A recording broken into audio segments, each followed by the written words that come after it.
Hi friends, welcome to CV Softech. Previous వీడియోస్లో మనం pages ఎలా క్రియేట్ చేయాలో తెలుసుకున్నాం కదా. ఈ వీడియోలో డాష్బోర్డ్లో ఉన్న సెట్టింగ్స్లో సెట్టింగ్స్ ఎలా చేయాలో చూద్దాం. ఇలా డాష్బోర్డ్ ఓపెన్ చేసి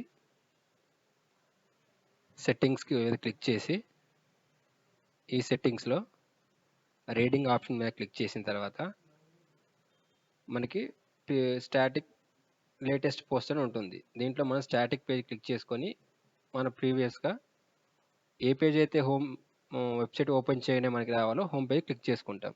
చేసిన తర్వాత ఇలా సేవ్ చేంజెస్ తర్వాత కింద పర్మాలింక్స్ అనే ఆప్షన్ ఇంకోటి ఉంటుంది. డిఫాల్ట్గా దీంట్లో ప్లెయిన్ అని ఉంటుంది, బట్ మనం ఈ సెట్టింగ్స్కి వచ్చేసి పోస్ట్ నేమ్ అని ఆప్షన్ క్లిక్ చేసుకోవాలి.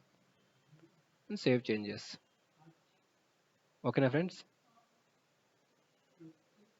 నెక్స్ట్ వీడియోస్లో మనం హెడర్ ఎలా క్రియేట్ చేయాలో నేర్చుకుందాం ఫ్రెండ్స్. Okay, bye.